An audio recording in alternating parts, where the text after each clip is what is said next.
ಕೆಲವ್ರನ್ನ avoid ಮಾಡೋದ್ರಿಂದ ನೀನು ನೆಮ್ಮದಿಯಾಗಿರ್ತೀಯ. ಅವ್ರನ್ನ ಹೇಟ್ ಮಾಡು ಅಂತ ಹೇಳಿಲ್ಲ, ಅವ್ರನ್ನ ಆದಷ್ಟು ದೂರ ಇಡು. ಯಾರು ಅಂದರೆ ತುಂಬ ಚಿಪ್ಪುಡಿರ್ತಾರಲ್ಲ, ಏನಾದರೂ ಬಿಚ್ಚಲ್ವಲ್ಲ ಅವರು, ಸುಮ್ಮನೆ ದೂರ ಇಟ್ಬಿಡು ಅವ್ರನ್ನ, ಸಾವಾಸಕ್ಕೆ ಹೋಗ್ಬೇಡ. ಕೆಲವರು ಬರೀ ಸಾಲ ಮಾಡಿಕೊಂಡು ಕುಡಿಯೋದು ಅಭ್ಯಾಸ, ಬೇರೆಯವ್ರ ಮೇಲೆ ಡಿಪೆಂಡ್ ಆಗಿರೋದು, ಈ ಥರ ಇರ್ತಾರೆ, ಅವ್ರನ್ನ ಆರಾಮಾಗಿ ಅವಾಯ್ಡ್ ಮಾಡು. ಆಮೇಲೆ ಎಲ್ಲಿ ಯಾವಾಗ ನೋಡಿದ್ರು ಹೆಂಗಸರ ಜೊತೆನೇ ಇರ್ತಾರೆ ಗಂಡಸರು, ಅಂಥವ್ರು ಮಾತ್ರ ದೂರ ಇಡು. ನೀನೊಂದು ಬೌಂಡ್ರಿ ಮಾಡ್ಕೊಂಡಿರ್ತೀರ, ಅದು ಫಿಸಿಕಲ್ ಬೌಂಡ್ರಿನೋ ಎಮೋಷನಲ್ ಬೌಂಡ್ರಿನೋ ಏನೋ ನೀನು ಒಂದು ಬೌಂಡ್ರಿ, ಪರ್ಸ್ನಲ್ ಬೌಂಡ್ರಿ ಮಾಡ್ಕೊಂಡಿರ್ತೀಯ. ಅದಕ್ಕೂ ಯಾರು ವ್ಯಾಲ್ಯೂ ಕೊಡದೇರೆ ಅಂಥವ್ರನ್ನ ನೀನೊಂದು ದೂರ ಇಟ್ಬಿಡು, ಅವಾಯ್ಡ್ ಮಾಡಷ್ಟೇ.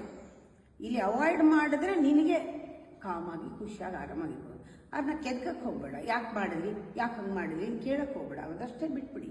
ಈ ಥರ ಚಿಕ್ಕದನ್ನು ನೋಡಿಕೊಂಡು ಬೇರೆಯವ್ರ ಸೈಕಾಲಜಿನೂ ಅರ್ಥ ಮಾಡಿಕೊಂಡು ನಾವು ಜೀವನ ಮಾಡಿದ್ರೆ ನೆಮ್ಮದಿಯಾಗಿರ್ಬೋದು.